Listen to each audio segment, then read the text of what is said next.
SEG, Proyectos y Seguridad de Panamá. Bajo el sello de profesionalismo, es una empresa comprometida a desarrollar un servicio asertivo y oportuno en materia de prevención. Seleccionados para realizar toda la seguridad y salud laboral del montaje, desmontaje e inauguración de la ampliación del Canal de Panamá, formar, capacitar y acreditar al 90% de todo el personal que trabaja en el sector de telecomunicaciones en la República de Panamá son algunas de las responsabilidades que desempeñamos como empresa. Proyección y planificación es el futuro seguro. Por eso, la seguridad es un valor que promovemos. Soy una persona emocional, apasionado, extrovertido y, apasionado por toda esta parte de la prevención y el control de los accidentes en el hogar, desde que nos levantamos, después cuando cogemos un carro y después cuando llegamos al trabajo. Y feliz de compartir espacios como este, donde hacemos el constructo del conocimiento para aportar a la sociedad y disminuir los accidentes mortales graves y leves que ocurren en nuestra sociedad. Yo soy médico, especializado en medicina del trabajo y especialista en gerencia de las organizaciones para conocer más el proceso de la gestión humana y el desarrollo de las personas. Me inicié con administradora de riesgos profesionales con los ingenieros acá en Colombia. Los primeros proyectos que nosotros iniciamos fue con los ingenieros, pero posteriormente fuimos haciendo la seguridad de procesos, fuimos evolucionando a la seguridad tipo 2 y después con los mismos ingenieros estamos ahora aportando a la ingeniería de resiliencia con las neurociencias aplicadas a la seguridad y salud en el trabajo, y actualmente tenemos esta colección, porque los mismos ingenieros nos decían que por qué no escribíamos. Hicimos esta colección de 8 libros, donde el libro principal es este de neuroseguridad laboral, y básicamente este libro de neuroseguridad es donde están todos los 16 capítulos, todo lo que nosotros consideramos parte de las brechas por la cual la gente se nos mata o un accidente grave y leve. Y los otros libros, como el libro del neuroaprendizaje y los libros de comportamiento y el libro del neuroliderazgo, que es otro brecha importante, y la parte de los comportamientos. Aquí tenemos los comportamientos que hay que observar en 114 oficios. Y acá cómo transformamos cultura, o sea, cómo llevamos la cultura en 7 pasos. Y ahora acabamos de terminar un libro con un autor español, y en este autor empezamos lo que nos habla la OIT sobre la próxima agenda al 2030, lo que se llama el trabajo decente, el bienestar, donde básicamente hablamos de lo que es el proceso de salud mental, bienestar para empresas seguras, productivas y saludables. Eso es lo que nosotros hemos desarrollado, y ahí están los libros para que la gente consulte en ese proceso. Una de las anécdotas que dejó huella en todo mi proceso de formación y lo que actualmente me dedico, que es a las neurociencias y la observación de comportamiento aplicada, es quizás cuando murió mi hermanita, yo tenía 6 años, y ella tenía 4 años. Mi hermanita muere en una alberca al ir a lavar la ropa. Obviamente, aquí se utilizan como se llaman bateas, donde lavaban la ropa, estamos hablando muchos años, y resulta de que ella va a alcanzar el agua y se cae a la alberca. Duramos mucho tiempo tratando de buscarla, obviamente, todo se imaginó, ella estaba perdida, estábamos viviendo en un pueblito, todo el mundo buscándola, hasta que a mí, en 6 años, como yo la observaba, ella lo que hacía, la muchacha se descuida, se queda dormida, que era la que la cuidaba, y en ese entonces ella fallece. Entonces, quizás cuanto a las habilidades blandas, podríamos decir que gran parte de lo que tenemos en nuestro cerebro es la percepción del peligro, ¿cierto? Y los peligros es parte de nuestro accionar en nuestras sociedades desde el punto de vista del enfoque sociotécnico. Entonces, la percepción del peligro, me pregunté yo, ¿por qué mi hermanita de 4 años no tenía percepción del peligro? Tenía que estar al cuidado de una muchacha, ¿cierto? Y lo otro fue, dentro de las habilidades blandas, el impacto emocional que a mí me creó. Desde ese momento, mi amígdala sufrió un secuestro amigdalino, mi amígdala emocional. Dentro del cerebro hay una estructura que se llama la amígdala, y ahí sufrió un secuestro amigdalino. Desde ese momento me interesé cómo es el proceso del neurodesarrollo de los niños para percibir el peligro, cómo es el proceso de la emoción, por qué yo quedé con esa emoción marcado para toda la vida. A veces la veo en nuestras imágenes, Y eso hace parte de las tomas de decisiones que tenemos que hacer, solucionando los problemas, negociando con los peligros, con los trabajadores en el día a día y solucionando y participando con ellos. Es parte de una anécdota muy importante donde vemos el foco de las habilidades blandas, como es la percepción, el enfoque sociotécnico, la parte emocional, la parte de la comunicación del peligro, estar motivado y que tenemos que gestionar un cambio para solucionar problemas en esas tomas de decisiones. Y ese es el proceso que vivimos en el día a día de estas personas que están sometidas a todos estos peligros desde el momento en que nos levantamos, nos vamos en una moto, en un vehículo, nos vamos como peatón o como ciclista y nos atropellan, o llegamos al trabajo y también nos accidentamos. Una de las preguntas que me hacen en las conferencias, los webinars, es ¿por qué la gente que sale temprano de su casa, se levanta, dura 1 hora, 2 horas en llegar al trabajo? Porque tiene un comportamiento crítico y porque se accidenta en forma fatal, grave o incluso leve. La verdad, nosotros le decimos la neurobiología de la conducta humana o del comportamiento parte de un estímulo que recibimos nosotros en los órganos de los sentidos. Ese estímulo visual, auditivo, sensorial, táctil, entra y generamos un pensamiento. Ese pensamiento son ondas con campos electroquímicos que se generan, procesos cognitivos, y se conectan con una parte emocional, y esa parte emocional, cuando entra a nivel del sentir, se vuelve un sentimiento, ¿sí? Es cuando eres consciente de esa emoción. Y entre ese pensamiento y esa emoción sucede fracciones de segundo. Pero allá hay un modelo mental interno que es el no consciente, o lo que está debajo del iceberg. Y cuando interactúa el pensamiento con la emoción y el sentimiento, generamos el comportamiento. Entonces mucha gente se nos mata porque el 85 o 95% de nuestro comportamiento es en automático y solamente un 5 o un 10% es un comportamiento consciente. Entonces, parte de lo que decimos es que las personas cometen errores en ese comportamiento automático por diferentes brechas que lo tenemos publicado en nuestros libros, nuestros 7 o 8 libros. Ahí está publicado, cada libro es una brecha. Entonces, cuando nosotros trabajamos en automático, tenemos que saber si lo estamos haciendo en forma inadecuada o en forma adecuada. Y ahí es donde entra el proceso del neuroliderazgo, el neurolíder, de estar observando a ese trabajador para que haga lo que llamamos el TBH, el trabajo bien hecho. Entonces, ese supervisor, ese líder, mentor, que él tiene unos estilos. En este momento puede ser un mentor, después puede ser un líder, coach o un neurocoaching, para evitar precisamente que esas personas cometan esos actos inseguros o debajo del estándar y terminen en una fatalidad o en una gravedad o en un accidente leve o en un comportamiento inseguro. Está la neurociencia, donde ya habla de la neurobiología del amor y cómo es el proceso de enamorar a una mujer y por qué el enamoramiento tiene 3 fases que son importantes. Entonces, en este proceso del enamoramiento de las 3 fases tiene una fase de deseo, una primera fase de deseo, donde entra el deseo de ver a esa mujer bonita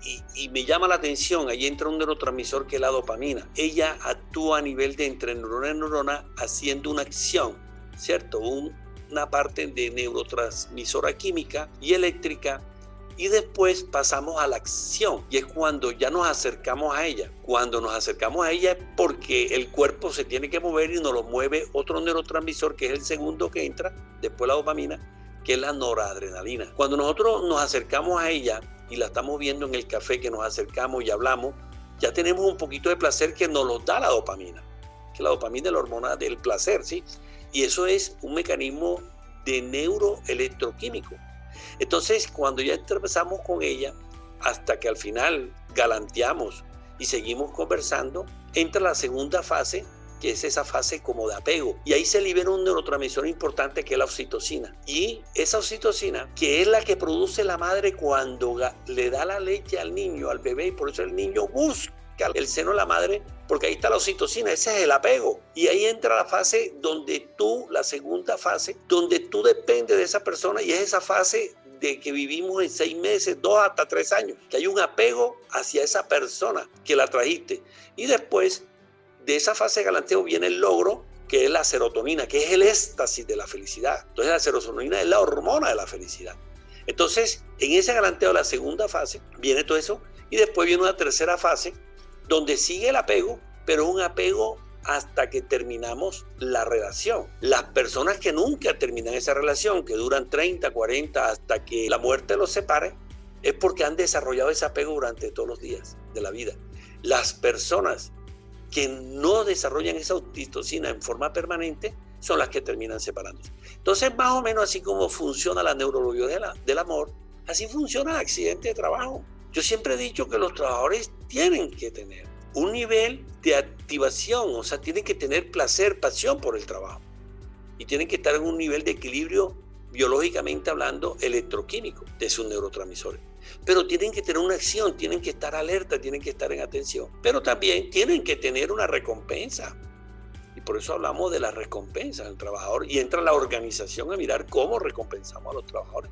Y por eso ahí hablamos de que es un arte el refuerzo positivo y la retroalimentación positiva.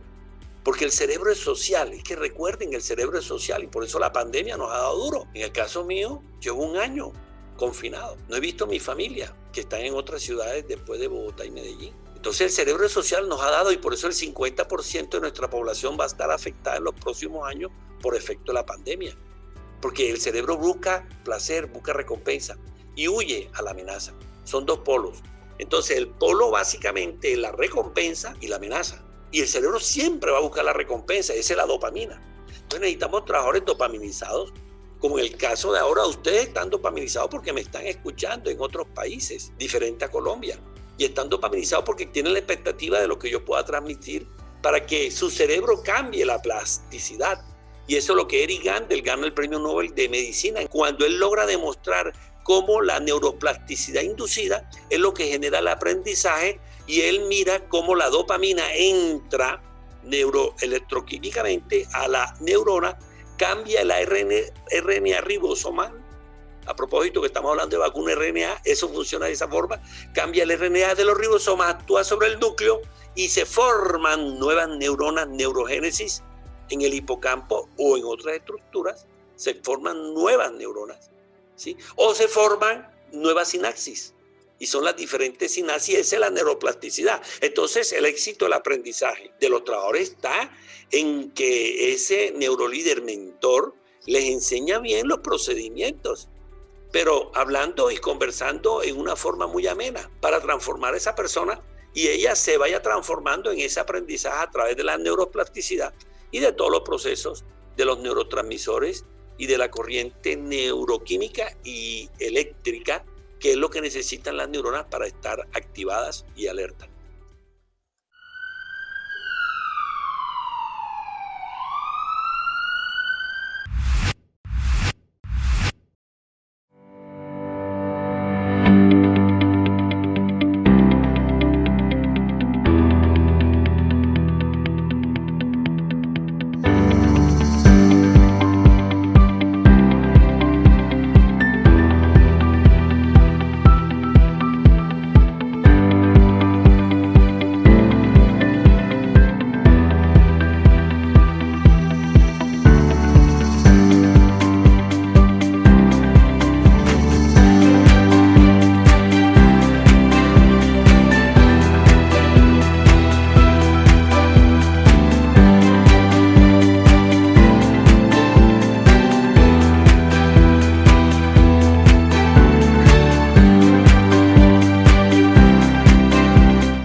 Podríamos decir que existe una realidad, que el cerebro tiene que interpretar la realidad, que esa interpretación de la realidad es este caso que tenemos un círculo de 4 cuadrantes y la realidad es la de la mitad. Esa es la realidad del contexto, porque el cerebro siempre va a estar en un contexto. Y para que haya un error se necesitan 3 dimensiones. 1, una persona. 2, un contexto. Y 3, una tarea, que es el trabajo bien hecho, el TDAH. Entonces, si ese círculo vemos y lo dividimos en la mitad hacia la izquierda, eso que está a la izquierda, ese es ese ser, esa persona. Y el hemicírculo derecho, la mitad derecha, ese es el hacer de la tarea. Entonces tenemos un hemicírculo izquierdo, una persona, y un hemicírculo derecho, una tarea. Pero ahora dividimos los 4 cuadrantes y ponemos la parte superior y una parte inferior. El hemicírculo superior, ese es el individuo. Y el hemicírculo inferior, ese es el contexto, el ecosistema donde está esa persona con esa tarea. Y es lo que hablamos del contexto. Entonces, ¿cómo se presentan los errores? Sencillo. Los errores se presentan en la sabiduría del error o un problema en la persona, o un problema en la tarea, o un problema en el contexto de condiciones ambientales peligrosas. Conclusión, los 4 cuadrantes es el cuadrante superior izquierdo donde está la conciencia. ¿Y qué es la conciencia? La conciencia neurológicamente es el estado del conocimiento de sí mismo y el conocimiento con la realidad, en persona, en espacio y tiempo. Un cuadrante superior derecho, donde están los comportamientos.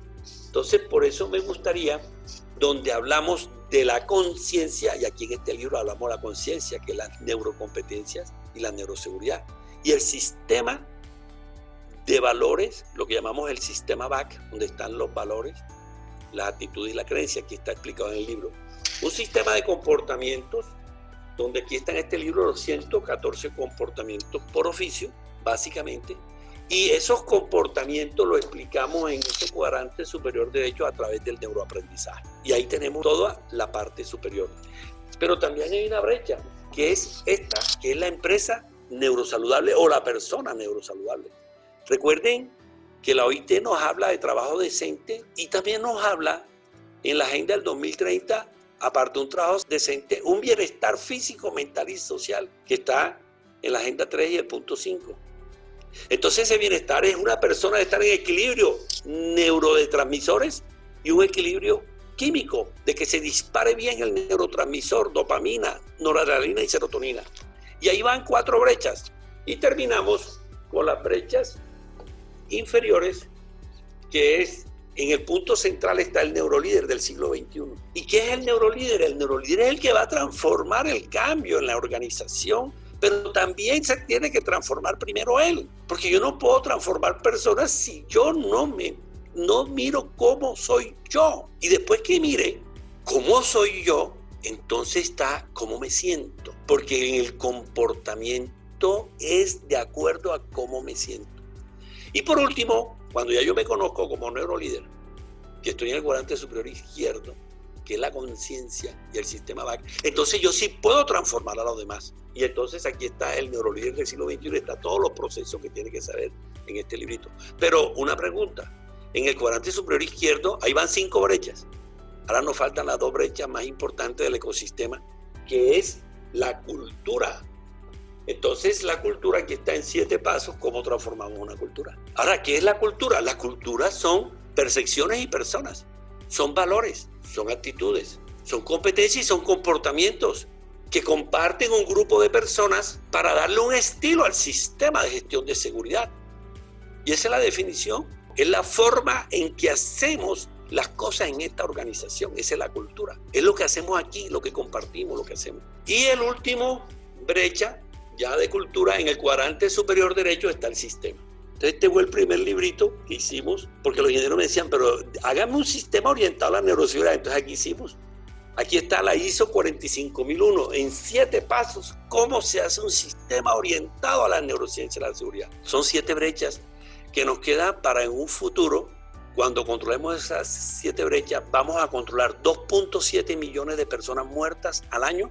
Quiere decir que cada 15 segundos se nos mata un trabajador y son 156 accidentes de trabajo. Si controlamos esas 7 brechas, vamos a controlar 1 millón de muertos por accidentes viales, que eso impacta más del 4% de los productos internos brutos de las economías muy activas. Ahora se puede imaginar países que tenemos economía o renta media. Eso es lo que queremos decir, cómo aplican las neurociencias al control de la accidentalidad mortal, fatalidad grave y leve. Bueno, como conclusión final les puedo decir a las nuevas generaciones y a las generaciones actuales que están en el día a día previniendo este 2.7 millones de accidentes mortales por estadística de la OIT, que definitivamente a los sistemas de gestión hay que jugarle con el neuroliderazgo. Que el neuroliderazgo es las neurociencias aportando al conocimiento que hemos desarrollado en toda la neurociencia, que podemos mapear el cerebro y que ese neurolíder tiene que tener unas habilidades blandas, como por lo menos básicas, como el foco de atención, la neuroplasticidad con el aprendizaje, ser mentor, saber tomar decisiones y resolver problemas, pero con equipos de participación, saber controlar y regular las emociones, saber comunicarnos, pero una comunicación consciente. Saber motivar, es que el neurolíder tiene que ser, la palabra líder viene de influencia. El neurolíder es un influenciador. Entonces, mi decisión o desafío de ser es cómo influencio y cómo inspiro y cómo soy un neurolíder visible, activo, genuino en el sitio de trabajo, porque eso lo reclaman. Y el neurolíder tiene que ser un amigo, una conversación amistosa, una conversación consciente, poderosa, con preguntas poderosas. Entonces, cuando hagamos esa conversación poderosa, con preguntas poderosas, vamos a transformarnos, primero nosotros y después a las personas para generar ese cambio de comportamiento que es lo que buscamos el fin último. Y por último, tener pensamiento crítico, flexibilidad cognitiva para el arte, porque esto es un arte de la retroalimentación y el reforzamiento positivo en la solución de problemas y en la gestión del cambio. Eso es lo que les puedo decir, muchachos, para las generaciones actuales, las generaciones venideras, con más de 30 años en este trajinar, y por eso esta colección de los libros, donde ahí está todo explicado paso a paso. Muy amable, gracias.